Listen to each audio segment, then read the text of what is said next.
seen. You're all I need. You're all I need. Yeah.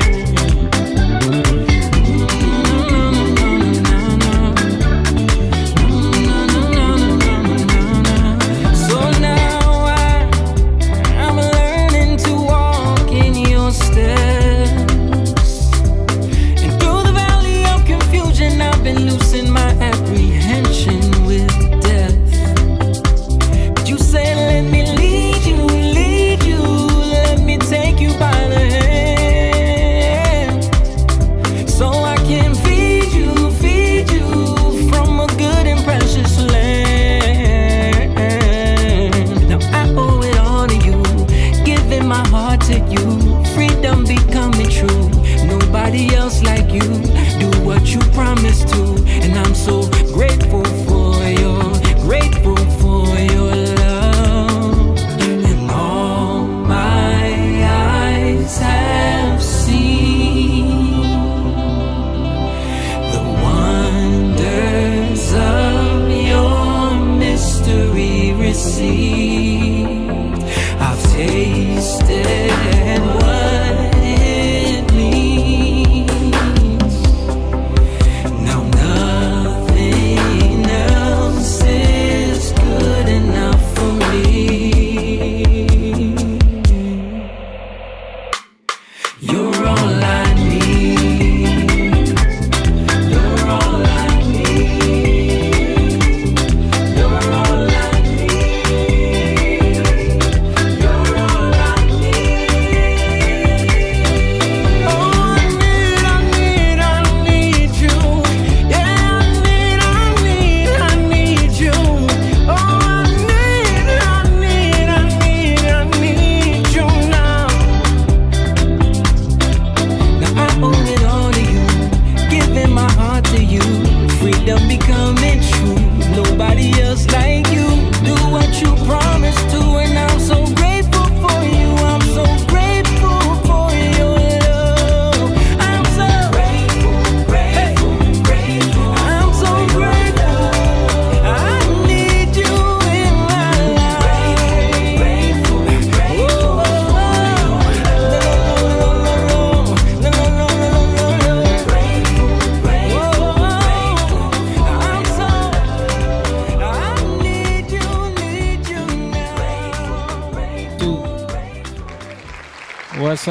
What's up, everybody? We are live on a Monday night. Something different. We went live a little early this week because we missed a couple weeks there, and we needed to get back in. And tomorrow we might not be able to do it, so we said let's go live on a Monday night and get in there with everybody. So we appreciate y'all. If you're joining us, if you're caught off guard by this and you're like, "What's going on Monday night? They don't usually go live." Make sure you join in and definitely share the video with your friends. We missed you guys. We're in here. We're gonna get into it. You are watching Young Lion TV. Let's go.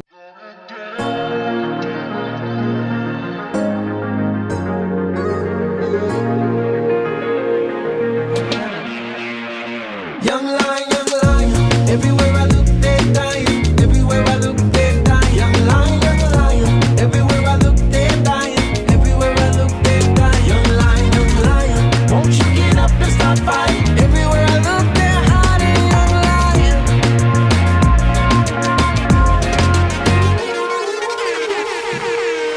Yeah. That's the intro. You know what that means. That means that we are live in the Lion's Den, Young Lion TV podcast. Like we do it, we go live and we talk about what's going on in the world, what's going on in life. We talk about just things that we want to discuss and hash out with each other. We've been doing it for years now. We decided to start this a long time ago when we realized that there was not a lot of examples of men having deep, serious conversations about life, about relationships, about faith, about culture, and a lot of the mistakes that we made growing up as young men, a lot of examples that we didn't have, having a lot of bad examples in looking to celebrities and Hollywood and hip hop and things that we were influenced by, and letting that shape our minds. We were like, we need to have conversations that can counter that in culture and connect with younger people, younger men and younger women, to see older men have these type of conversations that are fathers, husbands, brothers, and sons even. And especially us growing in Christ and becoming believers and actually trying to walk in that path and that righteous path, this has been something that we wanted to kind of show that journey and show what we've been thinking about as we go along this path in life. And so if that's something that you want to support and you're watching us for the first time and you're like, man, I like that concept, we do have a Patreon that you can join and become a member, join the Young Lions, become part of the Pride. We appreciate every single one of our Patreon members who just support what we're doing just so we can keep doing this thing. We really don't have a lot of extra content on there. You know, this is something that we kind of just do out of a labor of love, trying to get everybody together once a week to do this podcast. So the more support we get, the more we're able to do this. So we appreciate those who support us. Link is in the description. Also, there's a CashApp link in there if you want to just donate. And there's a merch link if you want to get the hoodies and the t-shirts and rock the apparel in that way as well. But without further ado, in the building with me this evening, fresh from soccer practice, he's my brother. He's my big brother, but he's everybody's big brother, Mr. Jacob Eugene Evans III in the building. Yep. Hold on, talk real quick. Your mic sounds low. Hey, there we go. Does it sound low? It's good. I think it's good now. Good now? Yeah. Okay. Yeah. It's been a while since you've been in the room. Yeah, man. It's been a lot of changes going on in my house, so it's been a little harder Yeah. to get here on those nights. Trying to get in remotely. And then the last time we did it, the remote wasn't working. Yeah. So you were like sitting there annoying. trying to get it joined in, and you couldn't join in and stuff. Yeah. And you were trying to get me in. Yeah. While simultaneously trying to Yes. stay focused on the podcast. So. And then I was checking the link too to see if I could join it on my phone. It was doing the same thing. Right. So I don't know what was happening. We were just having technical difficulties. But you're here this week. We don't have Moan is away. He is in El Paso right now. Probably hanging out at the Riverwalk and going to the Alamo and all of that. He's doing some work out there, so we miss him here tonight. Oh, matter of fact, I gotta post up the link to the remote in case he The just Riverwalk. Isn't that in? No, that's in San Antonio. That's in San Antonio. Yeah. I'm totally mixing Like, that up. Yeah, I'm thinking like, wait. I'm mixing those up. Yeah, that's San Antonio. Yeah, El Paso is just the Alamo. Right? No. No, that's San Antonio too. So I'm mixing El Paso and San Antonio, right? Right. We never been to El Paso. I don't think so. Like to do a show? No. I don't think so. Yeah. Yeah, totally mixed those two up. I don't know why. Yeah. Anyway, but shout out to all the people in the chat if you're joining us. And also we have with us, she made an appearance. She came in on a Monday. I hit her at the last minute and was like, listen, we need a producer. And she said, I got you. And she showed up. She's Miss Angeli Lopez in the building. And I am the one trying to navigate and go through all these clips that we got and go through the topics and press the buttons over here as I can. And I look like somebody that you think you know. I mean, I'm constantly getting compared to people. My name is Jamie Evans over here. It's funny because last week we were playing pickup over on the Echelon field over there, and there was we in the end of our game a whole it was probably a U14 team showed up, and they were just watching all of us play, spectating, and watching the game, and they started cheering for different people, and every time I got the ball, they would start cheering, and then when I scored a goal, they went crazy. And who do you think they started shouting out? Oh no! Tell me, Who do you think they were? the wrestler. Blake Griffin? No. They were all like, Conor McGregor, Conor McGregor. So then they kept saying, get a goal, McGregor, get a goal. Oh my God, how funny! I'm like, never fails. Are you 14? Yeah, they were they looked like 14, 15 years old. Oh, okay. Yeah. Yeah. It was on a Sunday? It was on a Saturday. Saturday? Yeah. Okay. Saturday morning, not this last Saturday, the one before that. We were on the field. And they were playing after they were playing. I guess they had a game after, yeah. But they were just kind of just hanging out. They probably were like EDP. Yeah, they were watching us. They were into it. Yeah. They were calling everybody uncle, Chigaroo and everybody you know what I mean? They call him uncle. It was funny. That's funny. Yeah. Yeah. But yeah, I'm always getting compared. But Oh my God, that's funny. They're calling you that. yep, Conor McGregor, get it all the time. Got it on the movie set. I was busy filming a movie. That's why we missed last week. And the one scene, I'm sitting there right over here, and they're doing like the party scene, and when I'm sitting at the bar, and they're like, "Yo, can you just be the bartender real quick?" So I'm standing there pretending to like pass out drinks. Yeah. And the girl goes over. She goes, "You look like a UFC fighter." And I was like, "Okay, all right, I know. I've heard it a million times." Shout out to the people in the chat. Let me see who we got in there. Let's see, Mike City. Oh, we just lost it. Jordan, we lost it. Okay. Lost the stream? No, I lost the chat. Said it just reset and said something went wrong. I see Emma in there. Shout out to Emma, man. We haven't seen you in a while. He's usually working on Tuesdays, but we on a Monday now. We might be doing Mondays from now on, right? That might be the plan. Yeah. Doing Mondays from now on. Is that good for you, Mom? Yeah. Okay. So this might be the new night, man. Tell your friends. Tell your friends. Monday night might be the Young Lion night. It might be easier for us to get everybody in the building. It's better when we're all here. Yeah. The remote thing adds too much, glitchiness, too much technical kind of. It's not easy. Yeah. And then trying to like go back and forth with communication sometimes when it's remote, there's harder. A little bit of a lag. So it's it's harder. But anyway, so yeah, man, filming a movie, that was a journey, man. I know that. Yeah, everything you told me, it seemed very. There's a lot of learning going on. A lot of learning, but it was also very much just like constantly hustle. Going, you know what I mean? Yeah, going, you like, gotta get stuff done. Stuff got to get done. And then it's so many moving pieces, and there's so many things that you have to remember, and then the continuity, and then the wardrobe, and they forgot that the person had a red hat in this scene. You got to go get the red hat because the red hat is back here at this location. You know what I mean? Oh, wow. And it's like if you don't have all of that, it totally messes up the edit. So. Yeah, and you can't get caught up in like, why don't we have this? Why don't we? You just gotta get it because everybody's there, and you're. And then if you're shooting something that needs to happen that day. Time, you're losing light, right? You know what I mean, and you can't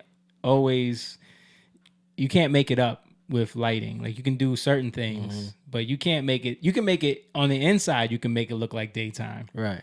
But outside, no. Yeah, once it's nighttime, it's nighttime. So it's a lot. Are there always a lot of people there? Yeah, there's always because you have a ton of people doing all the light setup. You got the gaffer, you got the grip, you got the production manager, you got the director. There's usually a director and a DP, director of photography, who's pretty much the cinematographer, handles the camera. But we had the guy was doing both, and then Dave's there, he's the producer. And how about all the people that are in the movie? Then you got the actors. Yeah, it depends on the scene though. Okay. But some scenes there was a lot of people, 4 or 5 people, and then every time you shoot a scene like that. And there's dialogue, you have to get the close-up of each person, and you have to... So you got to get it over and over, because you got to reset up. You got to reset. Mm-hmm. You got to reset for this shot, then that shot. And every time you reset, you got to reset the lighting. Yeah. Every time. Right. So it's like... And then you got to remember... So it has to be all planned out, because everything has to be, okay, we did this here. Now we got to do it again from this angle. Yep.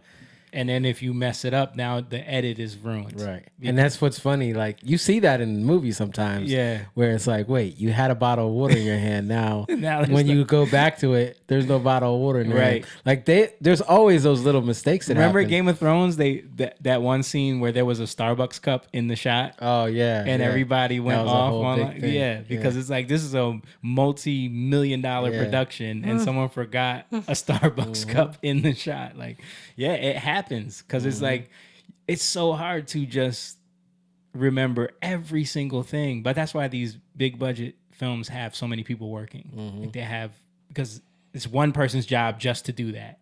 You know what I mean? Yeah. But like we're trying to run and gun on a low budget, like, but not make it look low budget. Like that was Dave's whole thing. Like he didn't want it to look like a Tubi movie. You know, he didn't want it to look low budget and you know, trying to aim for that excellence, but not spend all kind of money. You know, so he was using locations that he could get on favors. You know, but Dave knows a lot of people, so he was able to get some really good locations. He got a golf course. He got Cam Care in Camden and used that for like the office scenes and the interrogation scene, and he, you know, he was able to really get some good spots. And the hospital scene, he got a location for that. And like, and then it's like, man, when you're writing a movie, you have to account for all of that. Like, can I get this location? Yeah. For every single. Yeah. I mean, even when we did videos, you know, we had to, if we had an idea. Yeah. We had to think like, is this realistic? Right, you know? right. Yeah. Even for that, it's like, yeah, okay. this music video treatment is very similar, but it's just like Not as very in much depth. minimalized. Yeah, like it's so much less because there's no dialogue. There's Right. no like, it's you don't gotta. The song is 4 or 5 minutes. Yeah, I was talking to some of the other coaches, like, yeah, they're doing a movie right now because I think I was talking to you or something. Yeah, I'm like, what? A movie? yeah. Wait a minute. Like, how does this work? Like, yeah, movie for Tubi. It's Yeah. And- Well, not for Tubi though. oh, it's not for Tubi? No. I thought it was for Tubi. No, he's trying to go like look for a production house, maybe like get it in the theaters. Like he's not trying to go just to Tubi. Yeah. Okay. Yeah, man.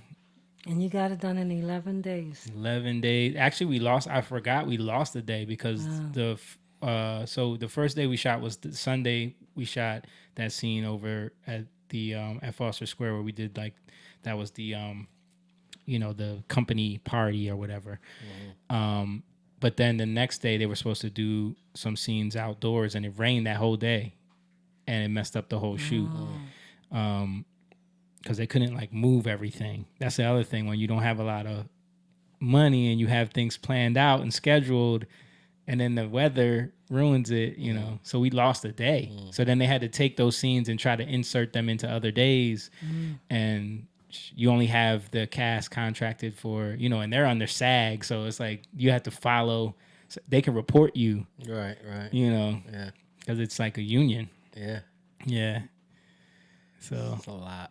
yeah, then you got to feed them 3 times, depending on like if they're there for a certain amount of hours, they got to get fed breakfast, lunch, dinner. Wow. So he had to he had people cooking or like he would order food or like he always had to have food. And then you have to have craft services at all times. Right. So snacks and stuff. Yeah. Sheesh. It's a lot. A lot going on. It's a lot. But anyway, I was impressed with the work that the actors were doing and like the way they were pulling off and some of the shots I was seeing, man. Like, I think it's going to be, Okay. I'm excited to see how it turns out. Yeah, me too. I'm really excited to see how he does with the edit. Because that's what it all lives and dies with that, you know. And then I'm going to be I'm already started working on the music. Got some stuff already kind of cooked up. So I'm excited to dive into that even more. But yeah, man. So this week we got Passover. Yeah. Easter on Sunday. Yeah. What you doing on Easter? Easter Day? Yeah. I don't even know. Y'all don't have no games, right? We have a tournament Easter weekend. But that's Friday, Saturday. What? No, Mom didn't switch the camera. You talking? So Friday, Saturday, you have we have a tournament. Yeah. This has been a crazy soccer season. Soccer season. I'm definitely trying to scale back for the next season. Yeah. It's just too much. Can't do it anymore.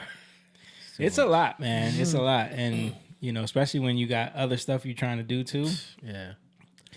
Trying to make time for everything is hard. Yeah. It's definitely, you got to balance it. So I'm trying to scale back to only really doing one team. I mean, I still got to deal with the kids playing and going to other teams, but it's easier when I don't have to coach, do everything. Yeah. Because, you know, when you do something, you want to do it right. So, I want to give the kids the best, you know? So that's where... you don't want to just phone it in. Yeah. If you're gonna do it, you're gonna do it. Like we do with everything. It's like, if I'm gonna do it, I'm gonna try to be as excellent at it as I can. Yeah, right. And so I try to do as much as I can, you know, studying, researching, because I care about the kids and I want them to grow. But at the same time, it just becomes too much, and there's other factors I'm not gonna go into, but it just becomes a lot. And doing two teams /3 teams. Gosh. It's too much. I can't do it anymore. I was thinking about you, and I was thinking about that. I was saying, gosh, Jake has a lot on his plate all the time. Yeah. So I'm definitely looking to scale back. Well, so you're having Easter. You're having something Easter, right? Yeah, we just found out today. We're doing a brunch over here, so. Oh, okay. Yeah, so, you know. Is that an invitation? Yeah, I mean, we'll be here, so if y'all want to come. All right. I don't know anything right now, but I'll let you know. Yeah, let me know. Yeah, so, I mean, I know you got some stuff to get into about Easter, and because, you know, there's always the controversy around this time, especially in the Christian world. It goes back and forth, like, what? It's actually a pagan holiday, and it's based on Ishtar and the fertility gods and the eggs and the blah, blah, blah. Yeah. Something I was talking to John about today, our brother, was like, I was realizing this thing, like, when knowledge comes with complaints and there's no solution, at the end, it's always something you got to reject. Because it's easy to talk about what people aren't doing, or it's easy to just like bring a bunch of complaints. But if there's no solution attached to it, then it hasn't been thought through, right? Fully. Right. Because that's what God does. He gives us solutions. And I'm not saying we can't ever like have complaints where it's like, okay, this isn't working, but we should be looking to work through it. You know what I'm saying? And I think a lot of this stuff, especially when you had like the internet explode and, you know, YouTube, this stuff started to really explode for people. Did you know about this? Did you know about that? And it's good that now it's getting debunked. But also, like, a lot of people don't know about Easter, don't know the history of Easter and the connection between Passover and Easter. I know us growing up, we never learned about that, and we were in church all the time. Right. Yeah. So yeah, I wanted to go through a little bit. Just, it's Easter, you know. Passover is on Wednesday/Thursday. So, well, we got a video here from Wes Huff, kind of debunking a lot of the myths about Easter that we get from the, you know, I'll call them the. What are they? What would you call them? The legalistic Christians, kind of that go in on Christmas and the tree and Easter and all of that. All right, let's play this. Pull it up, please, Mom. Starting right off the bat, we need to get the idea out of the way that the name Easter has anything to do with pagan deities. This is super common, and memes and articles online abound with the point that the supposed connections to Babylonian and Assyrian goddesses like Ishtar or the Anglo-Saxon Ostara is the culprits. The problem is, however, that these claims lack true credibility and substance. The name Easter, to celebrate the time of Jesus' death and resurrection, is only a reality in Germanic languages like English. If you look at basically any other language or non-Germanic linguistic heritage, and especially those with Latin or Greek origins, you're going to find it being called Pascha, deriving its origins from the Jewish celebration of Passover, which occurs around the exact same time. Trying to connect the word Easter with the name Ishtar is what we call an association fallacy. In other words, it's a conclusion drawn based on the similar sounding words, but in reality is an irrelevant association as the linguistic, cultural, and etymological roots don't cross paths. The Christian celebration of Easter and the Babylonian goddess Ishtar have about as much to do with each other as Steven Seagal has to do with the beach seagull. Beyond the fact that seagull and seagull sound similar, they are completely unrelated, and the same goes for Easter and Ishtar. So where does the name Easter come from then? While reading the literature, you'll find that there really is little agreement on the origin of the name. However, most of the scholarly consensus comes around the fact that the celebration usually fell on what was, once again, in Germanic-speaking areas, called Ostermannacht, the 4th month on the Old English calendar. Resurrection Sunday almost always fell on Yostaromannacht, and so the name of the month, shortened to the beginning of the word, stuck as the name of the celebration, Easter. Think of something like the 4th of July as the common name for Independence Day in the United States, or Cinco de Mayo in Mexico, which celebrates the anniversary of Mexico's victory over the French on May 15th, 1862. These two events have less to do with the month than they do with the fact that the event they're remembering happens to fall on that month, and so the name derives from the timing. Christians starting to call the celebration of Resurrection Sunday Easter probably stemmed from a similar premise.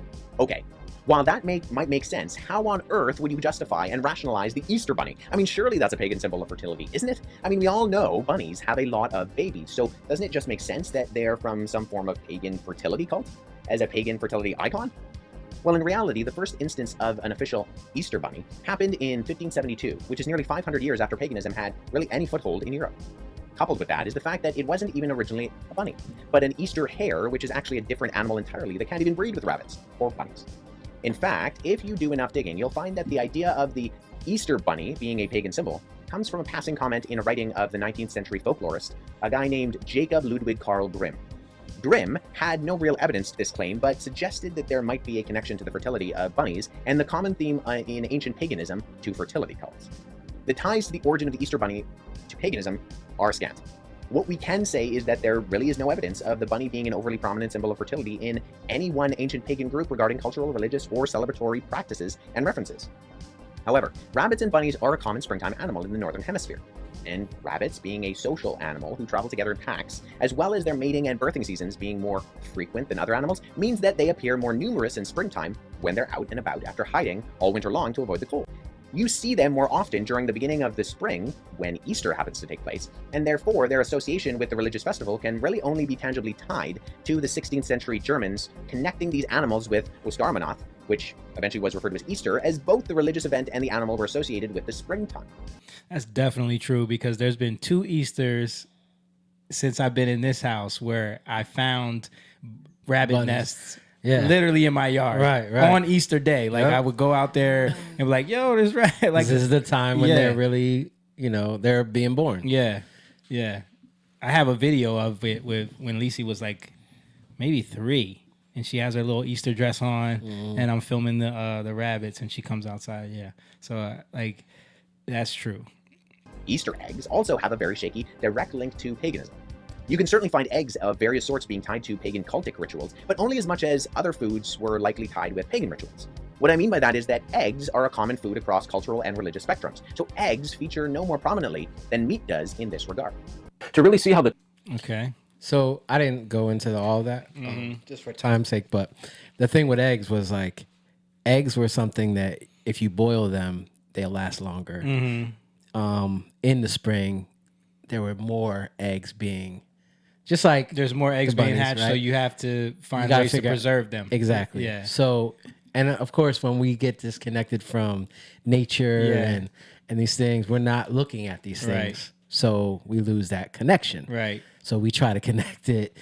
And when we start to become less trusting, right, in our nature, in terms of how we interact with one another, which is happening through the internet and everything that's going on, we're always looking for what's really the thing.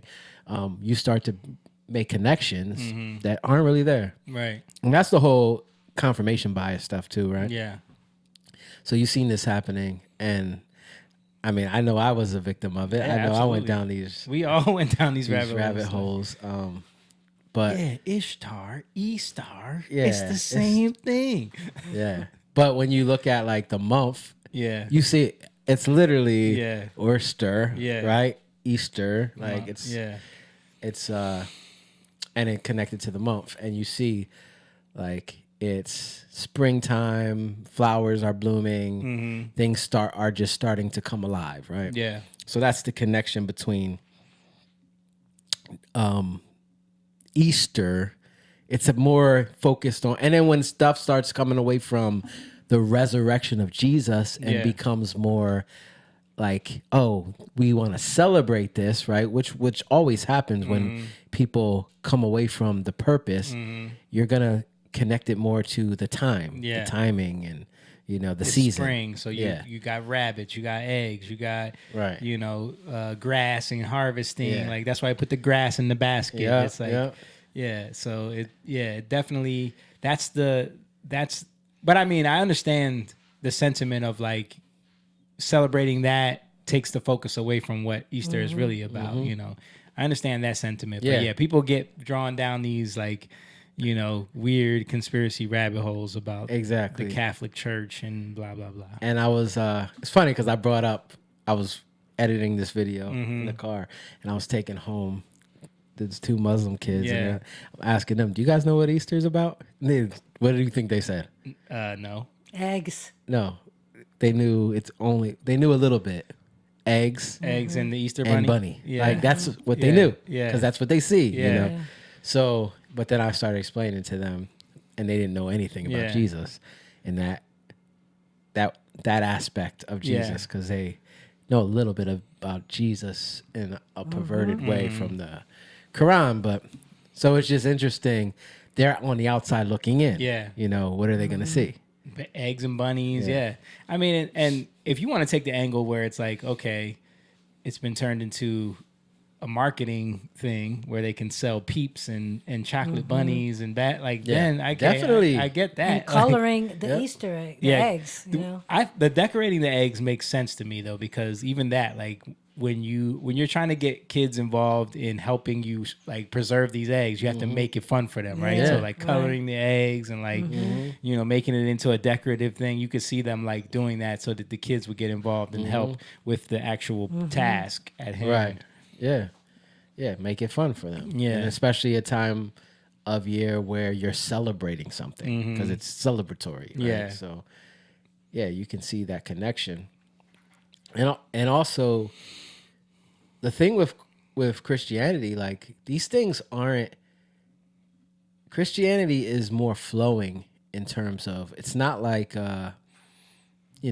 Judaism where it's like you do this, right? And even Judaism has kind of changed culturally in terms of what it was meant to be through the law, right? Like you're gonna see stuff that they do that you don't see biblically that they're doing now, right? Which kind of shows the same trend in how humans pervert the point. So then you forget what the point was, right? Of why we're doing what we're doing. That's what happens. But I do think like there is this little gray area with Christianity where it's not written in stone like you have to do this or do that. It's more like we're celebrating something, and we have the freedom to do it how culturally, how we want to do it, right? It's not written in stone how we should be doing these things. Right. It's not like God commanded us to have Christmas. He didn't command us to have Easter. Yeah. But it's something that connects to Passover. And he just said it, like in most parts of the world, it was connected to Pesach, right? Yeah, right. Passover. Right. So even the word is connected to it. Right. And that they used in other parts of the world. That's what he was saying. exactly. So like this other video kind of goes into that a little bit. Okay. But also connects, more than anything, this video connects the significance of Passover and Jesus being killed and like how it just lined up, because that's crazy that he was killed and rose from the dead, and how it lined up with everything. That's not just something we can just glance over. Like, that doesn't just happen. It's significant. Yeah, man. Shout out to Wes Huff too, man, because he's been like doing a great job of just like dismantling a lot of the stuff that a lot of the damage that the internet has done to Christianity. Yeah, and that's why you need like people who are historians and have studied history. You need people that care about the truth. Yeah. You know? But even like his delivery on it, because you have those definitely. historians that are like so freaking boring that you just can't, and they just drone on and on about stuff, and it's like, I can't listen. Get to to this the guy. point. Yeah, Westhoff, he has a way of just like dismantling these things, break like the way he did with Billy Carson. Like he just breaks it down, you know. Yeah, absolutely. All right, let's pull up this next. Hopefully this guy's is good. To really see how the Torah feasts connect to Jesus, let's take a moment and look at the timeline of Passover and the other feasts that happened during that time of year. So Passover was to be celebrated on the 14th day of the Hebrew month of Nisan. And then on the very next day, 15 Nisan, the Feast of Unleavened Bread begins. In Hebrew, it's called Chag HaMatzot, and it lasts for 7 days. In fact, let me draw this out. It'll help us better understand the timing that leads up to Resurrection Sunday. So here's a timeline in the Hebrew month of Nisan. It starts on the 14th day of the month and goes up to the 21st. So 14 Nisan is Pesach, or Passover, and then the next day, 15 Nisan, is the Feast of Matzot, unleavened bread. And this feast lasts 7 days, up to 21 Nisan. Leviticus 23 says this: on the 15th day of the same month is the Feast of Unleavened Bread to the Lord. For 7 days you shall eat unleavened bread. On the first day you shall have a holy convocation, and you shall not do any ordinary work. So during this 7-day feast, no leaven or yeast is to be eaten or even found in the home. And also during this week, there are 2 special Sabbath-like days that Scripture refers to as a holy convocation, or some translations call it a sacred assembly. This is where all the people stop their ordinary work and observe an official day for a holy assembly. So on our timeline, that happens on the 1st and 7th days of the Feast of Unleavened Bread. So let's put HC for holy convocation. And here's where things get sometimes confusing. In Jewish and biblical language, the word Passover is sometimes used to refer to this entire 8-day period, starting with the 1-day Passover and including the 7-day Feast of Unleavened Bread. For example, Luke 22:1 says, now the Feast of Unleavened Bread drew near, which is called the Passover. But in strict terms, Passover is just 1 day, and the Feast of Unleavened Bread lasts 7 days. And together, they're often collectively referred to simply as the Passover, especially in the New Testament.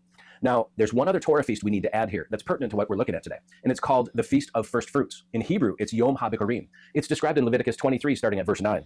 And the Lord spoke to Moses, saying, speak to the people of Israel and say to them, when you come into the land that I give you and reap its harvest, you shall bring the sheaf of the first fruits of your harvest to the priest, and he shall wave the sheaf before the Lord so that you may be accepted. On the day after the Sabbath, the priest shall wave it. So again, if you look at this, like it's connecting to the season, right? Passover connects to seasons, but it's also connected to them being freed. So Israel went through the 10 signs, right? To be freed from Egypt. Right. So the last sign was The Passover. the 10th plague, right? Was the Passover, where the people, the firstborn of every family was killed. Right. But the ones who slaughtered the Passover lamb and put the blood over the doorpost, they were saved, right? So God commanded this to the Israelites to do this so that they would be saved, right? Not all, just the firstborn were killed. So that happened through Israel, but it didn't happen that happened through Egypt, but it didn't happen through Israel, who was in Egypt as slaves, right? And God was doing this to set them free. Now, so we see the connection. Being saved, salvation comes through Christ. Jesus dying on the cross, right? He died on the cross on the 15th, right? Pesach was on the 14th, which is when he had the Passover. What happens the next day? He dies on the cross, right? That's what we call Good Friday. So you see this play out. It's like perfect, right? And how it plays out. It's so interesting. So this is what they're going through, but you have to be able to see it, and you have to see how it all. You got to be able to follow it and how it all connects to Egypt and being saved. How Israel was saved by God. Israel could not save themselves, right? Messenger was sent, Moses. But Moses didn't even God's like, I'm going to do it. How are you going to do it? Look at me. I'm not even a guy. I don't want to do it. All right, well, I'll send your brother to help you. Yeah. So he wasn't even confident in himself, right? But so who's the messenger in this sense? It's Jesus, but he's also God, right? So he's sending, the Father sending the Son, right? In this sense, who is God? Now, what's the significance of, because yesterday was Palm Sunday, and I know it like has to do with when Jesus rode in on the The donkey. Yeah. But why did the Israelites, the Hebrews, have the palms during that time? Why did they do that? It was connected to the king. Okay. Right. And man, I don't remember what the palms represent, but I know that the palm tree has to do with bending but not breaking. Okay. Right. And there was a connection there with the king, or the Messiah. Right. And then them ushering in the Messiah. That's where Jesus says, like, if they didn't cry out, even these rocks would cry out. Right? Yeah. And then they were saying Hosanna in the highest, which is connected to Psalms. Right. Where they were crying out, which means save us. Save us, oh Lord, right? Yeah. Hosanna. Yeah. So they're literally crying out, save us. But again, their mindset is from Rome, Right. a lot of them, but it's actually God is saving them from mental slavery, also slavery of the soul. But even that you can look as connected to Egypt as well, because they were being saved. They needed to be saved. Right. So yeah, it's interesting how all of that kind of coincides and lines up. Yeah. I'm wondering if the timing of that with the plagues and everything, the Palm Sunday and all of that, like, I wonder how closely that all that lines up. I never seen anyone try to break that down. Yeah, I don't know. I haven't thought about that, but definitely could be something to it. I mean, it's a week before he rises, right? Yeah, and then technically, depending on when it happened, because they count days differently, right? So it could be 10 days, like Friday. It could be 10. Wait, I'm sorry. No, that would be the opposite way around. I'm looking at it backwards. Yeah. So it would be what 6 days? Yeah, 6 before days. Yeah. He died. Right. Yeah. So I don't know. It could be it could be something there. Yeah. Interesting. All right, let's get back into this. And the passage goes on to describe the offerings that should be given on that day. So this is a feast that marked the beginning of the barley harvest. And the Israelites would bring the first sheaf of grain, which they called an omer, to the priest, who would wave it before the Lord as an offering. Now, first fruits is a one-day feast, but it's not tied to a specific calendar day like Passover or the Feast of Unleavened Bread. Rather, according to this passage, it takes place on the day after the Sabbath, during the Feast of Unleavened Bread. During this 7-day period, on whatever date the Sabbath would fall, and it would be a different date every year, the very next day would be the Feast of First Fruits. So let's plot that against the week of Christ's crucifixion and resurrection. First, we know from several New Testament passages that Jesus was crucified on a Friday. For example, Mark 15:42 says, it was the day of preparation, that is, the day before the Sabbath. And John 19:31 says, since it was the day of preparation, so that the bodies would not remain on the cross on the Sabbath, for that Sabbath was a high day, the Jews asked Pilate that their legs might be broken and that they might be taken away. So Jesus died before the Sabbath, and the Jews wanted him removed before it began. All right, so on our timeline, in the year Jesus was crucified, Passover fell on a Friday.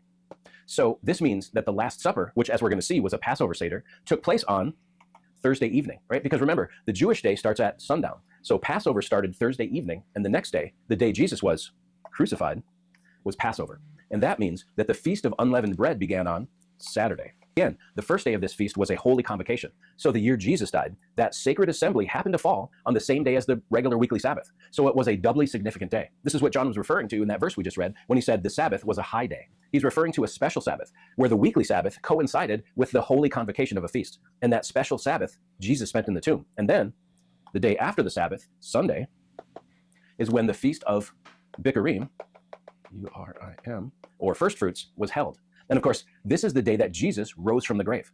So Resurrection Sunday was on the Feast of First Fruits. And interestingly, there aren't many overt connections in Scripture between this feast and the resurrection of Christ. But the Apostle Paul does seem to allude to a link in 1 Corinthians 15. Starting at verse 20, he writes, Christ has been raised from the dead, the first fruits of those who have fallen asleep. For as in Adam all died, so also in Christ shall all be made alive, but each in his own order. Christ, the first fruits, then at his coming, those who belong to Christ. So this is the amazing timeline that God ordained for the crucifixion and resurrection of Jesus. It was given in the Torah as types and foreshadows that would later be fulfilled by Christ. As Jesus teaches in Luke 24, the law of Moses and the prophets and the Psalms all point to him. And this is one of the reasons that in the early church, there was an extended period of disagreement about when the resurrection should be celebrated. Many thought it should be 14 Nisan, the date of Passover. But as we've seen, that date falls on a different day of the week each year. So many others thought it would be proper to celebrate the resurrection on a Sunday, the first day of the week, since that's when Jesus was resurrected. And interestingly, there's no evidence that the early church ever celebrated the resurrection on the Feast of First Fruits, which to my mind would seem to make the most sense. I mean, that would tie the celebration of the resurrection to both the first day of the week and the Torah feast that prefigured it. But in the end, the Bible doesn't command or require a commemoration of the resurrection. And therefore, there's no wrong date on which to celebrate it. And the early church eventually landed on the first day of the week, choosing to celebrate Easter on the first Sunday after the Paschal full moon.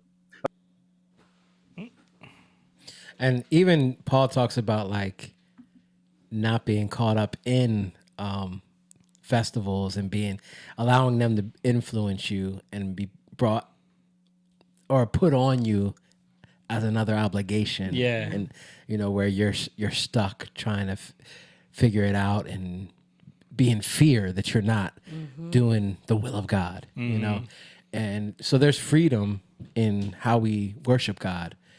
People call, you worship on Sunday, you're a sun worshiper. Which is people worship on Sunday.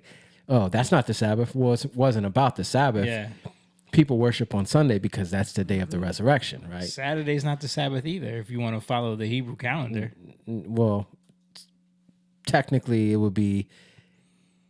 might be different. It might be half of Saturday, right? Well, what I'm saying is like the Sabbath is always, their calendar has different months and days than ours. So like it wouldn't fall on our Saturday every time. Well, you know what I mean? Because it follows now it is, but you're right. Didn't it follow the lunar calendar? It follows a lunar calendar. It's different, and it changes. Yeah. So you got to keep watch for the new moon, right? Right. Because ours follows just days, So, but they do it. It's not exactly like there's a lot of contention with even the Jewish calendar now versus what they did back then. You know what I mean? It's a little contentious. There's like this gray area with that. But again, I think it doesn't matter as much. Right. Like a lot of these things, is it more important to look and see what God commanded him to do that was pointing to the fulfillment of it, that was pointing to like their shadows, right? Yeah. But we don't want to be focused on the shadow. We want to be focused on the thing that casts the shadow. Yeah. That's Christ. Right? So when Christ comes, he's saying, I'm what you were like, the shadow that was cast, I'm that. So we got to focus on that. But then to me, the enemy or the devil is always trying to get other people, right, to look at the shadow. And just like the Ten Commandments, the commandments were for the people back then because Jesus wasn't there yet. So they had to follow the law. So that's why Jesus came and said, I came to fulfill the law. Yeah. Because, and it's not that he's destroying the commandments. It's that the fulfillment of the commandments are in him. And if we seek him and we continue to live in Christ, abide in Christ, we are going to fulfill the same commandments. Yeah. That's why he said he set us free indeed, because we're not supposed to be in bondage to these things that people keep saying, well, you got to do this, you got to do that. No. Yeah. You're missing the point, right? When we tell our kids to do stuff, it's not the point of doing it. It's the point of you're doing it for the outcome, right? You're practicing. Hey, you got to do this. You got to do this. And eventually, you're not going to need to do that anymore once you got it, right? It's the practice. Again, like it's, you cultivate corn or wheat, right? And in that cultivation process of growing it, you got to make sure that the stalk is healthy. But eventually, are you going to eat the stalk? No. You do away with that, right? What you need is the actual corn or the actual wheat, that part of the, what's it called? The germ. What's it called? Like the actual part you eat and they shift. Yeah. The wheat, but it's like there's something that they call it. It's the fruit part, right? it also carries the seed, right? So that's the part that's the point. That's the point. You wanna, it's so that you can get sustenance from that, right? You take it in and you eat it. That's the point you're getting to, but you still got to deal with the stalk. Yeah. You still got to go through the process of cultivation and make sure that's healthy, so that at a certain time you get to the point. And that's what we do with life. We practice these things. So it's not like Passover. We do Passover.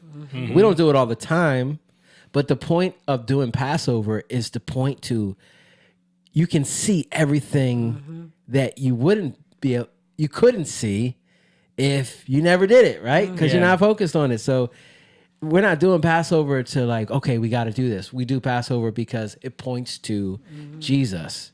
It points to the fulfillment of Jesus, right? It's so funny, like when people try to bring up, like, well, if Jesus is God, why would Jesus say, Father, he's on the cross and says, Eli, Eli, Muslims bring that up sabachthani. all the time. Why would you guys forsaken me? Jehovah's Witnesses too. Yeah. But if you know in that time, they would quote this, they wouldn't say, Psalms 22. Yeah. They would say the first line of the psalm that would point to the whole psalm. Right. Because they weren't numbered at that time. They were Exactly. just psalms. So you say the first line. It's just like the Torah, right? The Torah wasn't the names of the Torah, like you have Genesis, Leviticus. It was the first line of the Torah, right? It was the first word of the Torah. They would say that, and you would know which one you're talking about, right? So Genesis, we say Genesis, Exodus, Numbers, Leviticus, Deuteronomy, right? But it's different for them. They say the first word, right? So if you don't know that, you miss it. So when Jesus is saying that line, which is the first line, he's pointing to Psalms 22. If you know Psalms 22, you know what's being played out in Psalms 22. And it points to that servant who suffers, right? That David prophesied about in the presence of God, right? And it becomes, now it's like, how? How is this possible, right? And when you look at it that way, it just opens stuff up so much more. And it increases your faith. That's why we do these things. It's not to prove yourself. It's not to like show how good you are and how much you know or how good you're doing it. That's not what it's about. It's to increase our faith in Christ. Well, just like in the Bible, it says, don't argue about if you eat meat and you eat vegetables. You know what I mean? Because people always got to say, well, I don't eat pork because it says in the Bible. But then it also says in Peter that Jesus said everything is made clean. Good to eat. Yeah. You know, so people get confused. They think they have to do this, they have to do that. But God is trying to release us from all that. We just have to know who we are in Him. And stay in Him and know that He's with us. And we don't have to be concerned about, well, you didn't do this, you did that. You know, it just gets, that's a stumbling block.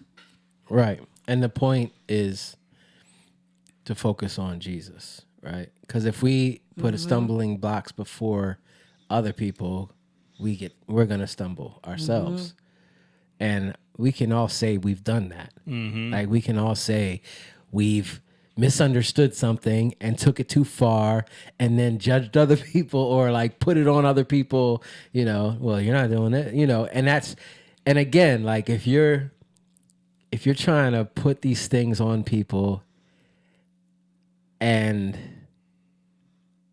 you act like you know something and that becomes a part of your identity, you're missing the point, right? You're not getting to the kernel. You're not getting to the fruit of it. You're going to miss the fruit because you're so focused on the stalk, right? But the point is to get to the stalk. The point is to shift through. Even when you deal with wheat, you gotta beat it, right? You gotta sift through it. You gotta separate it, right? You gotta separate the wheat from the tares. You gotta separate the stalk from the wheat. So there's this process that you have to go through. And that's what we have to go through as we're coming from seeing things one way, right? And in our flesh, it's all about us trying to live up to something, trying to prove ourselves.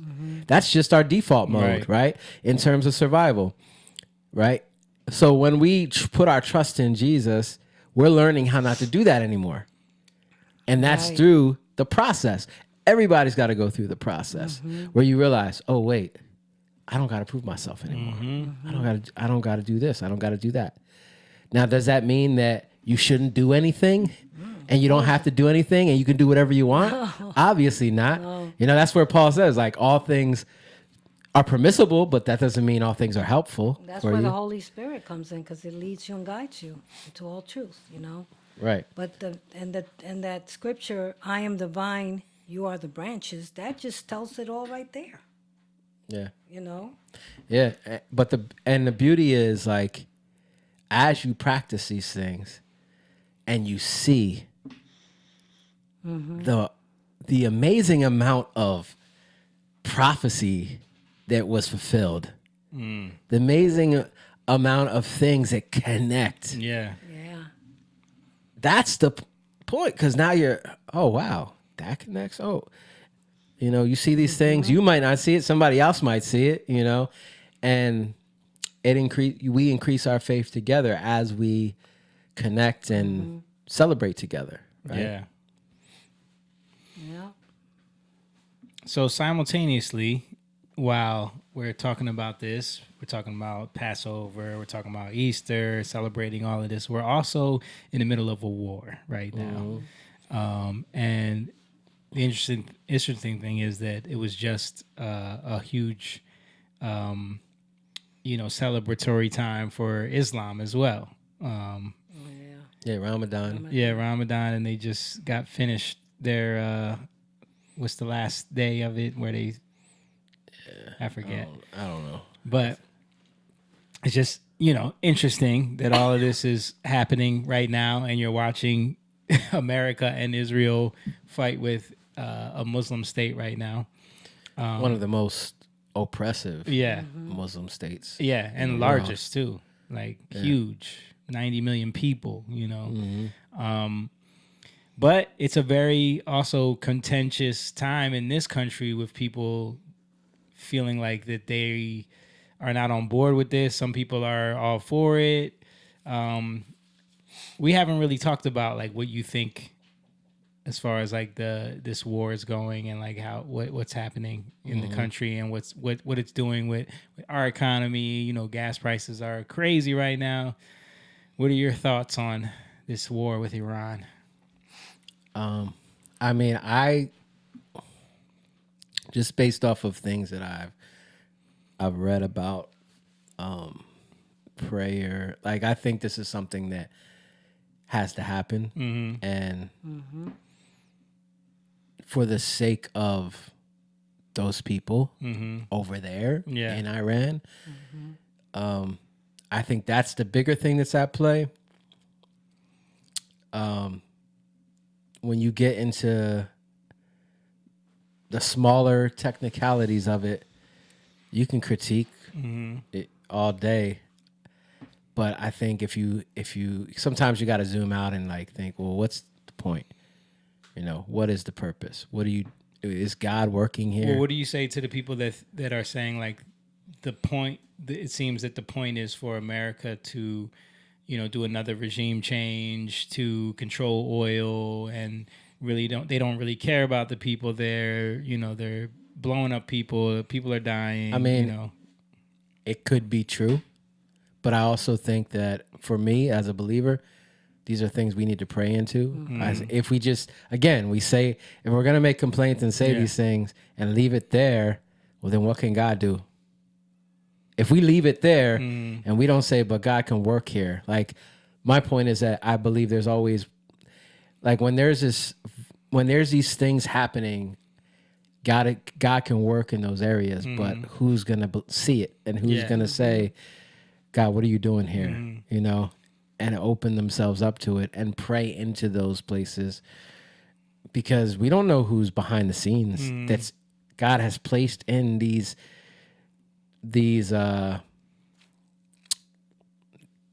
situations that we don't even see, we don't know, and he's done it for a time, for a season like this, you know, and they have a role to play. Yeah.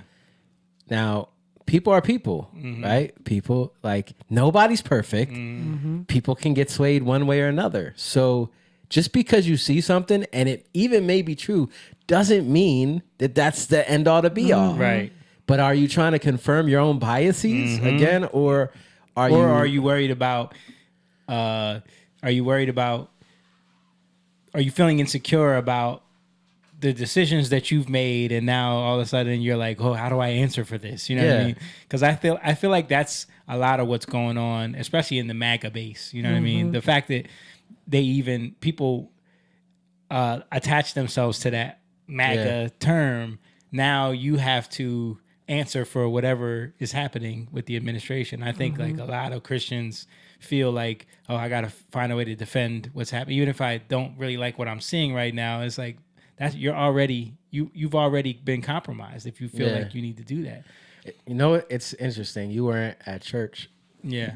But there was something that I believe the Lord showed me, which is there's this gap, right? And there's this place between knowing and not knowing. And that's the place of frustration. That's the place of tension. And that's actually the place where we have to trust God.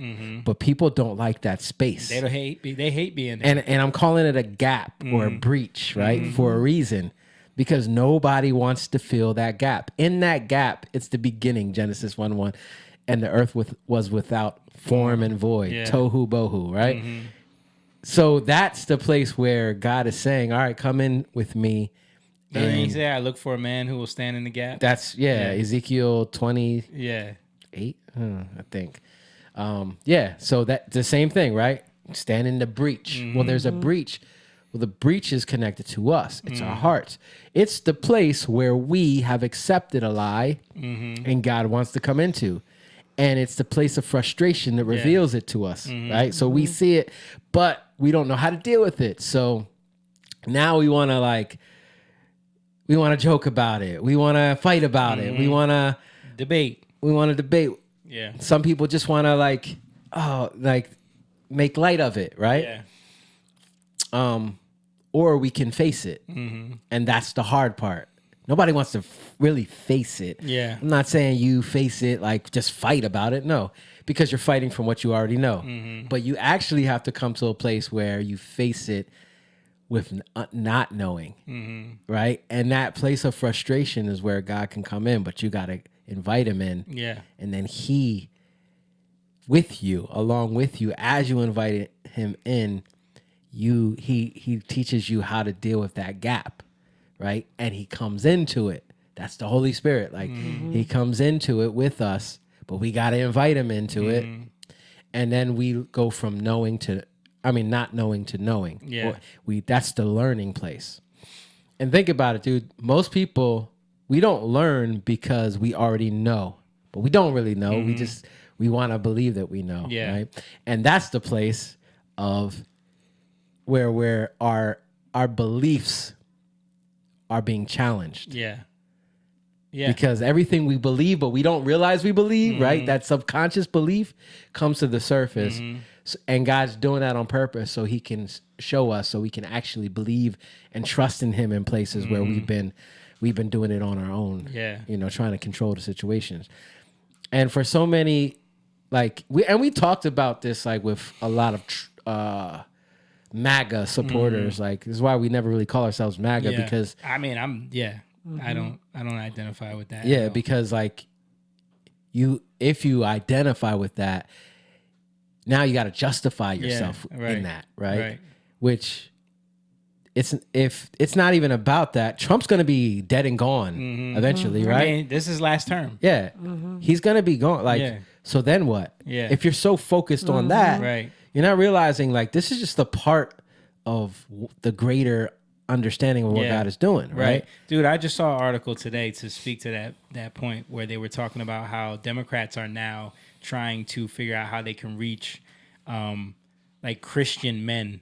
You know what I mean? Like they're trying to moderate a little bit and shift into like, all right, we need to secure that base again, you know, which is interesting because it's like that's a complete cultural shift from where they are right now. Yeah. And, you know, there's a lot of people that are like, well, I would never vote for a Democrat, you know, because it's already been that team and this team, and I'm on this team, you know what I mean?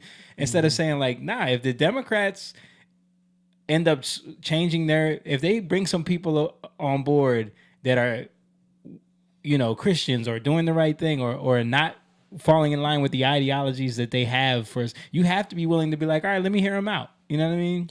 Yeah. That's where you get into like, to me, serpent wisdom. Yeah. Right?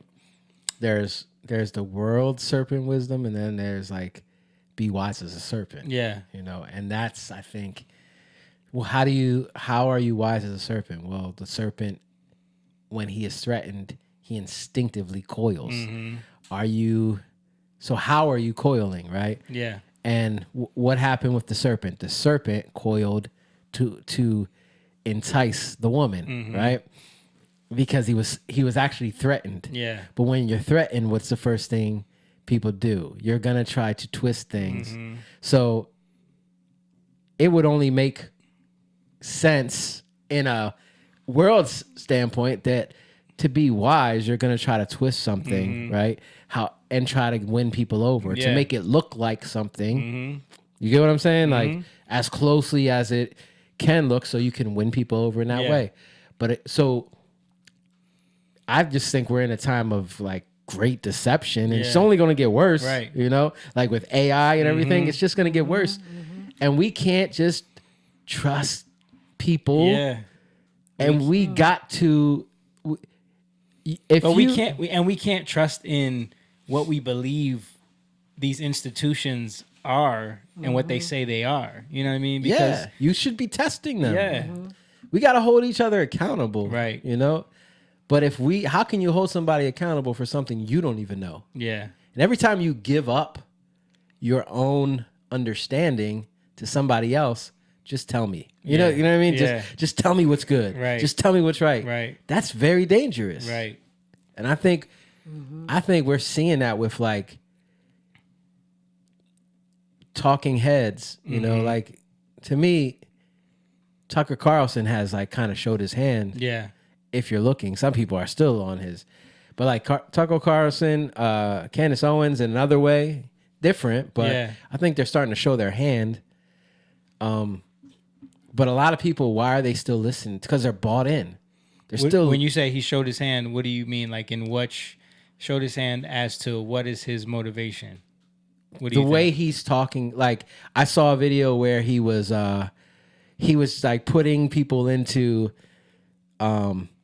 boxes, like the Christians who believe this about Iran, like, and just how he did that, it was very deceptive. I'm not gonna go into the whole thing, but he just, and that's what you got to do to get people on your side. It's like, well, there's these type of people, and then there's these type of people. Are there really those type? And then he just puts them in two what different do you think criteria. He's doing? Like, what is he trying to do? I don't know, but it's deceptive because looking at how he was, like the way he was doing that, and then saying that these type of people believe that God is this, and it's like, where are you getting this from? Right. You know, like if it was true, I could say, okay, I understand, and I can see, but it wasn't. It was like literally a caricature. It's crazy because like watching them, you know, the Tuckers, the Candaces, the you know, Dave Smith, these type of people, like the way that they've kind of like made it all about like Trump is totally bought out by Israel and Israel is ruling our country, and like this war is totally proof of that, you know, and regime change and all, like trying to get everyone to be against what's happening. It's almost like, because I have seen people break down like the moves that Trump is making and how he's pretty much trying to make the entire world come to us for everything. The way he's strategically going after certain things, like China's going to have to rely on us for oil. If this Iran war goes the way he's planning on it, I mean, I know it hasn't gone exactly how they wanted it to go, but if it does, if we do end up successful there, they're going to have to come to us for everything. And he's trying to resecure us. The petrodollar was, Saudi Arabia stopped using it. We were in trouble.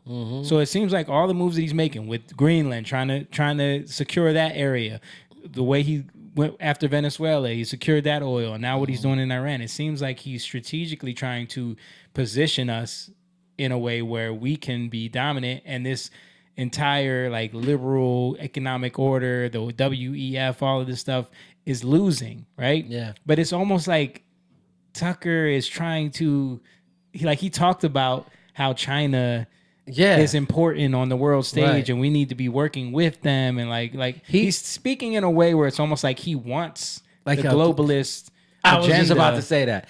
He sounds like a globalist. Yeah. Like the way he's bringing stuff forward. That's like, I don't know. He could be bought and paid for. Maybe he really believes this stuff, but it's not lining up with the stuff he confesses to be. Right. You know what I mean? That's what's, yeah. And I think Candace is just emotional. I think she's just like, I think she's confused. I think she's just, after Charlie Kirk was killed, she doesn't know what to make of anything. And she's like, blaming everyone, and she's the way that Ben Shapiro and all them did her at the Daily Wire, and after October 7th, she has an agenda against Israel. To be honest, I think that Candace Owens is just flawed character-wise. Yeah. And I think she never should have been given... Should have never gave you money. She should have never been given access. And I think people did it maybe because she was black. Of course they did. She was an articulate black conservative woman that could be their pit bull against Black Lives Matter and against, when she was doing all of that, it was fine. Right. But when the dog turns against you, now all of a sudden. But do you remember? I can't remember the guy's name. The guy who's conservative, Jewish, gay. Milo Yiannopoulos. No. Not him. Okay. Oh, he's not Jew. Is he Jewish? He used to have a show, the Rubin Report. Oh, Dave Rubin. There you go. I mean, Dave Rubin, though. No. This is what I'm trying to say. Yeah. So, do you remember when Candace was on there, and I think it was Tim Pool, right?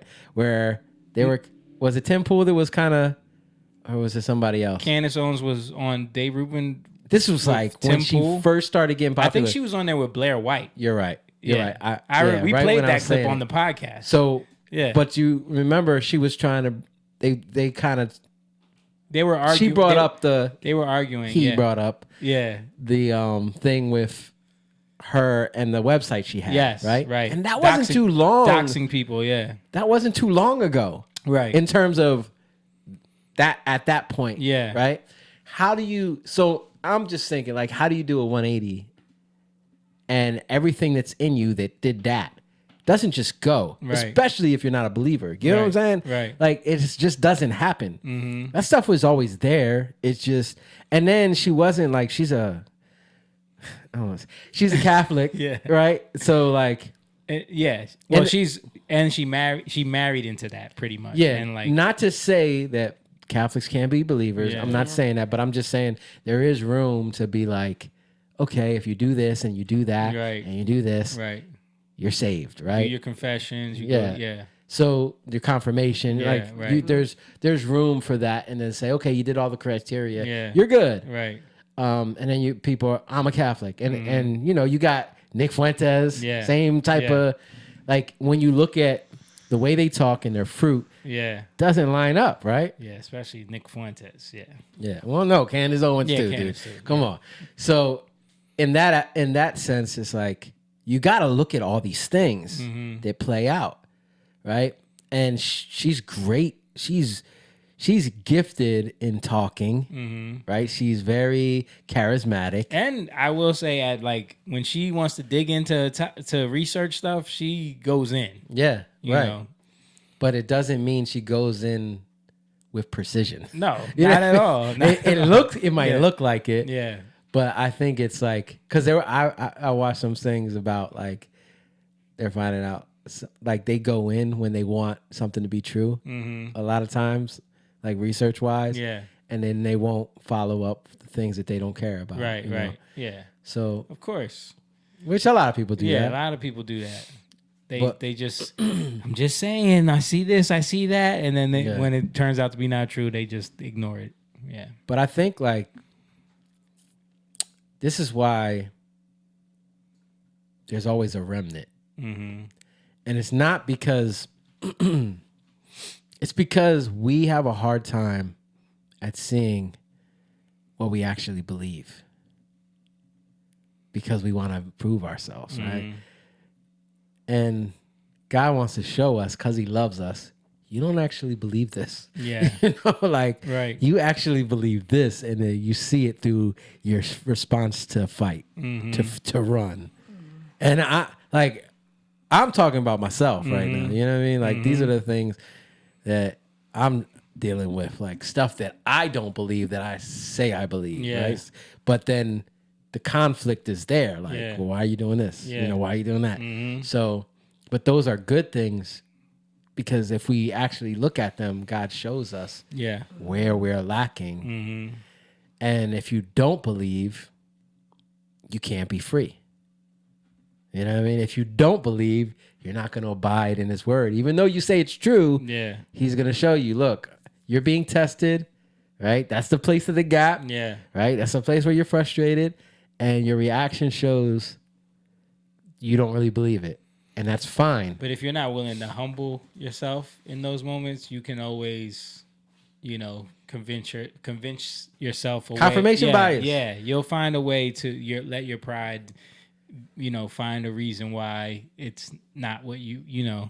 it's not that. And that's the thing I think, like, where we're learning as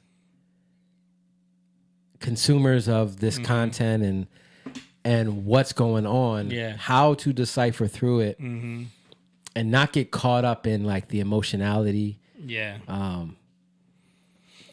the stuff that makes sense, but it's not really.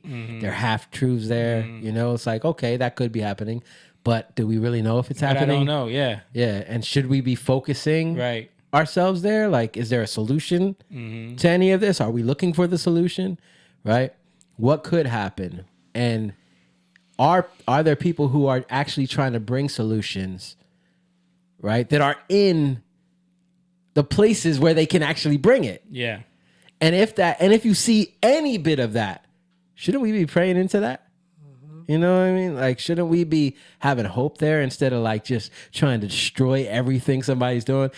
Like I coach in soccer. If I'm not going to get on somebody who's trying, like even if they're not good, like even another coach, if they're not, like they're doing a lot wrong, and obviously like nobody is perfect, but there's a lot of things they're doing wrong, but they're trying and they're out there and they keep coming. You're not going to just pick them all apart and be like, man, what are they doing? Yeah. You're going to, I know me, hey man, I see you're trying. Like, this is great. Like, you think you could do this? Like, here's a solution for that. I see you're struggling with this kid right here. Like, there's something I used because I dealt with the same issue, and I get where you're coming from with that. But if we're just like, oh, they don't know what they're doing. It's just stupid to me. You know what I mean? Yep. At least they're out there trying. And I think like this is what is happening in our country. Like, you're not qualified. You're not qualified. Yeah. Look at you. Look at what they're doing. And we're Yeah. just pointing the finger. They're trying to do that to Nick Shirley so bad. Yeah. Because he's out here exposing stuff. He's in California now doing all these exposés on like all the fraud going on there. And all the attacks are just like, trying to call him a YouTuber, fake journalist. Yeah. But he's doing something. What's the point of him doing it? And I've heard what is his point? What's the reason? He wants to save the country. Yeah. He wants to. So if he can do his part in like exposing this, why? Because if it's exposed, it's out in the light, then it brings eyes to it, right? And And then we can have solutions. And you can bring solutions. But if you don't deal with the problem, you're never going to have any. And this is how much money is America spending? How much money are states spending? By the way, gas is going up, but it's not just like, if you look, it's going up way more in certain states like New Jersey than it is in other states. And that's not just having to do with the war. It has to do with governors that are coming in and changing things and adding tax and these energy policies. Where we're not making the energy we need to make because we're trying to live up to this false green standard that is a scam. A freaking scam, and you're hiding stuff by putting money here and there. And that's what Europe was doing. Yeah. This is why they're like, now they're changing the way they're acting because they were trying to do the same thing. So you have these very, very democratic states that are trying to do what looks good, and it doesn't work. Yeah, Virginia's just elected one, and she already has got people's energy bills high as heck. Ours are shooting up now. Yeah. Because we elected a woman too, a progressive woman, and it's just crazy. She passed the gas tax. Yeah. Like, of course, it's going to go up, right? It's a tax on the gas. Like, it's going up. So we got to understand, like, these aren't solutions. These are Band-Aids. You know what I mean? Like, it's easy. I was talking to John about this. Like, it's easy to diagnose a problem, but it's hard to solve it. How many bad solutions do people give you? You know, you go to the doctor, they can diagnose, but then they're going to give you a lot of crap. The easiest thing is take this pill, take this pill, take this pill. Yeah. And most people just want that because they don't want to take responsibility. Yeah. But the best solutions a lot of times cause you to have to take responsibility over your own body, your own life. You know what I mean? You know what's funny? I was thinking about this the other day. Have you noticed that the plus size or like the healthy at any weight phenomenon has died ever since they invented an injection that can make you lose weight easy without doing any work? Yeah. Now all of a sudden, that you're saying it, all of a sudden you don't hear about body positivity anymore. Everybody can just take a shot because it's really about, I want to be comfortable and not having to do the work. I'm too lazy to do the work to get in shape the way I need to. So I need something that's going to make me feel good about myself in that state. But now that they invented a way to lose weight without doing the work, we don't need that anymore. Yeah. Now we can all just lose weight. And again, it points to belief. It'll kill you. Yeah. It points to belief because whatever we believe about ourselves, that's the thing we're going to fight for, right? Yeah. So, I remember watching one show. You had a black overweight woman, and she's blaming that she's black and overweight. Yeah. That nobody can understand her. Right. You know what I mean? Like, well, that's what you believe. So now you talking about when she was like, because of racism, she's yes, overweight. yes.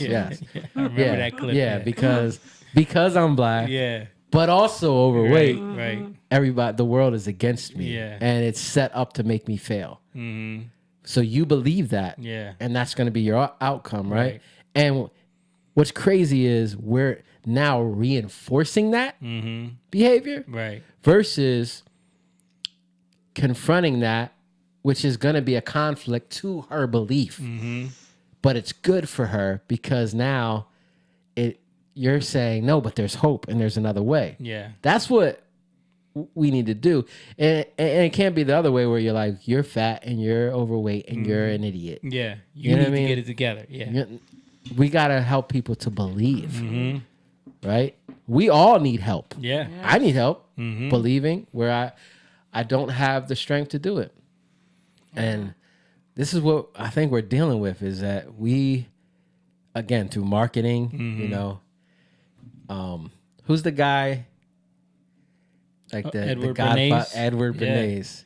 The father of propaganda. I was watching something about him. Like they actually, he was hired to do stuff for wartime. Yeah. Right? Where he was showing them how to bring in propaganda into the war to get people to the movie that the Obamas did that's I don't remember what it's called on Netflix where I never watched it. So it was about like these attacks that were happening, right? in Oh I right, forget what it was called, but at one point they were sending them flyers. Yes, right. yes. Through the air. Right. That's literally Edward Bernays' tactic. Yeah. Yep. That I think it was World War One or World War Two. World War One, where it started. Yeah, but they World did it in War World One. War Two too. Right. Where they would drop flyers in with the planes. Yeah. Yeah, but that was literally his tactic. Yeah. I mean, he's the one that invented doing fake studies with scientists to, all that, like to get people to have marketing, say science backs this study that says, he created all that. It's crazy because I'm watching Mad Men right now again with Liz and Elise and just showing her like how propaganda started in marketing agencies in like the 1950s and like everybody smoking. That's Edward Bernays. Yeah. Got big tobacco. Yeah, he was brought in to get women to smoke. Yeah. And he used the Virginia Slims. No, he used a bunch of models on a float in a parade, on one of like the biggest parades in the country, and they were all came out smoking cigarettes on the parade as a way to she's not as a way to show women empowerment, like saying we're beautiful, but we can smoke as like a rebelling against oppression of men. And it just caught like wildfire. Like he would get into the psychology of how to get people to buy things. I mean, the reason why we eat bacon and eggs is because of him for breakfast. Like that was not a breakfast food. They needed to They needed to sell products. Yeah, pork was doing bad. Yeah. And bacon was like throwaway. Like no one wanted that. Yeah. Bacon's so good. That's so good. It's so good. But like to turn that into a breakfast food, that was his idea because it's like, all right, well, how can we, that whole study, like a balanced breakfast, that came from him. That's not real. You know what I mean? Yeah. Like most people would eat like a light breakfast. Right. Especially people that did a lot of work. You eat a light breakfast, do a bunch of work. I never ate breakfast when I was working. Yeah, but that's why we're so obese now, because we're eating these huge breakfasts and then lunch and then dinner. Like we're eating like crazy. Yeah. Yeah. I mean, dude, there's so many things that are psychological. Yeah. And we have to learn how to combat it. Mm-hmm. And I believe that it's God that teaches us. I mean, obviously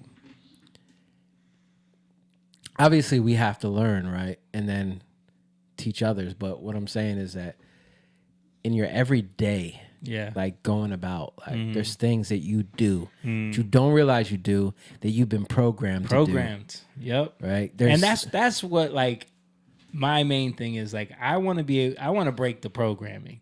It's because it's a spell at the end of the day. And those are the things that we're trying to say, okay, you're only doing this because you're programmed to do it. Like, those are the things that like I really feel like I want to target on people. Like, but also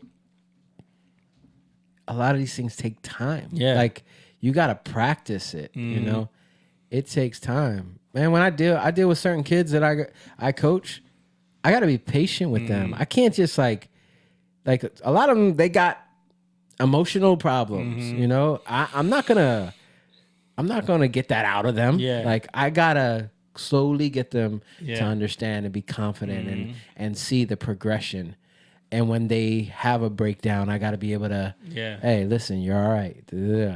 And just because a lot of times it's how they've been programmed to see themselves, and their parents don't know. And that's how God deals with us. That's how God deals with us. God is patient with us as long as he sees us trying. Right. And he sees that we're not just doing everything because I've been going through that too. Like when I wake up in the morning, I'm like, why is it that I'm programmed to get up and then I don't pray when I just start doing other stuff? Not that I have to pray at that time, but I'm saying I'm programmed to do certain things and then I end up wasting half of my morning.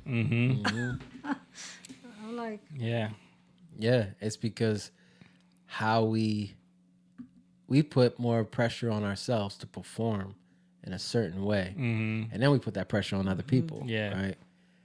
And it's learning how to let that go, how to like, you know, when Jesus says, "Come to me," you know, if you're tired, I'll give you rest. We got to learn how to come to Him, learn how to let that go. Yeah. And if we're honest, man, it's not easy. It's not easy, but it is possible with God.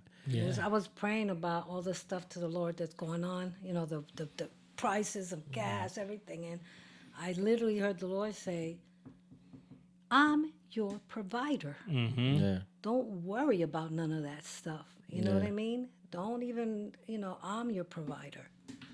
Yeah. Yeah. Speaking of Edward Bernays, you know who his uncle is, right? Psychologist. Who? The psychologist. Sigmund Freud? Yep.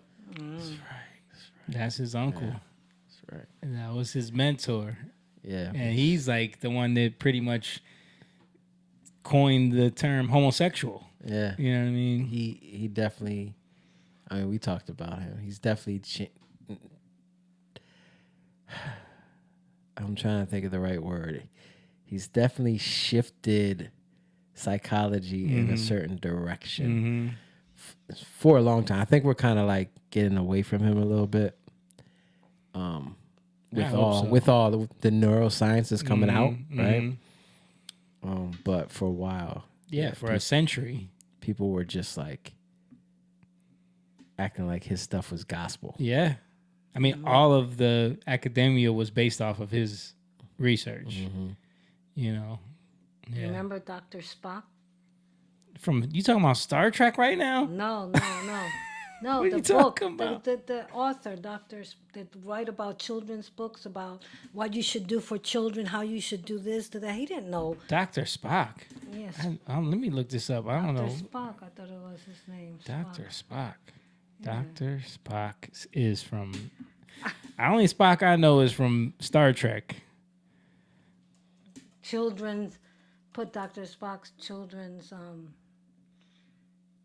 Dr. Spock's. Dr. Spock children's books. Right. Okay. Yeah, I never heard of this guy. Yeah, he thinks he knows all this stuff, and he don't know all that stuff about children. That's what I'm saying. Like baby and child care. Yeah, like he told women how they should do this and that. When he, you know, where did he get it from? Why was Dr. Spock controversial? Dr. Benjamin Spock was a controversial, revolutionary child rearing with a permissive, affectionate approach that challenged the 1940s era strict schedules and discipline, leading critics to blame him for creating a generation of unruly, entitled youth. His advice to trust yourself weakened traditional parenting authority, while his political activism against the Vietnam War and advocacy for progressive social issues applied criticism from conservatives. Okay, so that says it all right there. Yeah. This gentle parenting and all which of this, destroyed so he much. Started it. He started that. Yeah. So everything you hear about these parenting books about like gentle parenting and you know, get on their level and you know, time out and this and that, like that all ruined generations. Yeah. I mean, I think like because there's certain things that are true in that, right? Yeah. Like, you can't just you do get on your kids' level in terms of you got to humble yourself because you can't speak to your kids like they're crap. Me and Leslie were talking about this. Like people always say, "Oh, you can't be too strict," right? Because then your kids are just gonna rebel against you. And it's like, It's not. What do you mean by strict? Yeah. Because should you be? It's my way or the highway. Yeah. No, but you have to invite your kids into like who you are and why you're saying what you're saying. That's different. Yeah. You know what I mean? You can have conversations with your kids, and that is about getting on their level. Yeah. Right. So that they can be raised up to your level. But you can't go as far as like, oh, whatever they. Yeah. Like now it's like, okay. You let them rule everything. Whatever you want to do. Yeah. You know what I mean? Like, whenever they run the show. Yeah. Are we having big feelings right now? It's okay. It's okay. Show us your feelings. Every kid gets a trophy. Yeah, type every stuff. kid gets a trophy. No one needs to know what it's like to lose. No one should ever feel any negativity. Like, that's crazy. Yeah, you shouldn't, like, the whole thing about suffering. Yeah. Like, suffering bad. No matter what. Yeah. It's just bad. Right. No. Suffering is good. You got to work out and you suffer. It doesn't feel good. It's good, you know. Not anymore. They found a way around that. Oh, yeah. Well, you can't find a way around everything. Like, dude, soccer, I think I was telling you, we played a great, like, Jakey's team. So 11v11, big field, got to do a lot of running. Played a great first half, not a great second half. Pretty bad. So today, I told the kids, like, we were going through it, I'm like, gonna have to run. And I'm like, the key is to have your attitude right as I'm telling you, and you just dealing with it, right? So in the middle, like, I was doing something where they would run, right? And they're doing this, I'm making them do different things in the run, like not just running, but just, like, I hate just running laps, to run, right? So I do different things where they're running, they're hopping, like side to side, like things that, and then they're jogging, and then they're running, sprinting, I mean, and then they're jogging. So I do different things so that it's a little bit more mentally stimulating. Yeah. And then I'll do one thing where they think they're done. And I'm like, all right, now do one more sprint up to the middle. All right, now, all right, you guys can jog back. And okay, do another sprint. Right? And then they jog back. And then, all right, one more sprint. And they're like, but you see their mind. They're like, right. Some of them do that. But then I tell them, this is why I'm doing it, guys, because you think you're done. You have it set. But then you're not ready for the next time. Yeah. You're not ready for the curveball. Right? So do it again. But then there's kids that they're ready. So when I say it, they just get into it, you know? Right. And that's where you got to be, because in the game, you got to be ready to deal with all that stuff. But that's suffering. You know what I mean? That's learning how to deal with stuff. And that, if you can't do that, you are not going to be able to perform on the field. Yeah. It's not going to happen. Yeah. But it's just like in life. Like, think about it. How many things we think are going to go a certain way, and then when we don't, we just fold. Yeah. You know? Or we just like, oh, man. And you got to, all right, well, how can we deal with this? All right, how can we deal with this thing? You know, that's what we have to get and that's really what good happened with Alicia, because remember, she goes out, works out, she does all this stuff, and now that she's stuck with her dad, she went off. Mom, nobody knows who Alicia is. Yeah. My niece, Alicia. Okay. Yeah, but you're bringing that up, and nobody knows, right? Talk to us about that. Okay. Yeah. Okay. On that note, let's wrap it up there. Okay. We got to everything pretty much. I mean, there's a lot of other stuff going on I was going to, get to, but not big stuff. Just Nick Cannon being canceled for saying the Democrats are a party of the KKK. You hear about that? No. He said that on a podcast with Amber Rose, and they were talking about. She was saying why she doesn't vote Democrat anymore, and he was saying like, yeah, the Democrats are the party of the KKK. Oh gosh, they coming for him, coming for him, and Chili from TLC is getting dragged because apparently she like reposted. They found out she reposted a meme of Michelle Obama being a man. And like then she came out and apologized and said she must have did that by accident. She was just scrolling and must have hit the repost button. Instagram has that repost button now. Yeah. So annoying. But the thing is, people know how the algorithm works. Why was that in your feed? Right. And second, so then they started researching everything. Oh, she's following all these conservative pages. She donated to conservative people. Like, so they're like, oh, she's MAGA, Yeah. So now they want to cancel TLC too. So it's just funny. Hey, man, sometimes you need that. Yeah. You need that stuff to come out. Yeah. But it's just interesting, man. People it's just like so divisive. Like if you support did Trump or you voted for Trump is just a death sentence to certain people. It's so crazy. We've never had a time like this where people are so like, man, they get so enraged. Man, the Nick Cannon thing is a little annoying for me because it's like he's to me. He's one of like he just wants to know something because that like him saying that like that's true in a way, right? But it's like he just wants to be like in the know about stuff versus like really wanting to understand things and get to it. So I don't know. I know what you mean. I know what you mean by that. It's a little because he'll never like okay he says that, but it's not like he really cares about people and what's going on. You know what I mean? He just wants to be able to say something. Yeah, and then there was a clip I wanted to talk about where Jay-Z was. We'll probably get to a lot of this stuff. Lex. He was on an interview and talking about the battle between Drake and Kendrick and said that like he really didn't like that they did that, and he feels like maybe hip hop should be done with battling. Like he feels like it's bad for the culture, but like, bro, you started all of this. Like, you were one of the main people, you know. And you got to see it because he's like he sounds so. And he even said it like, I know I'm going to sound like the old head.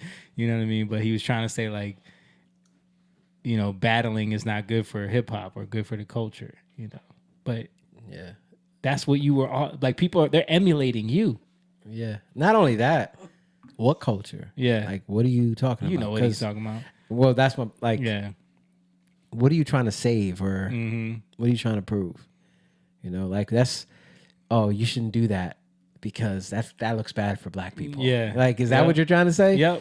Maybe he's not. But that is what he's trying to say. Yeah. That is what he's trying to say. And he even, like, cringes at the fact that he's saying it in the. I'll send you the clip so you can watch it, but maybe we'll talk about it next week.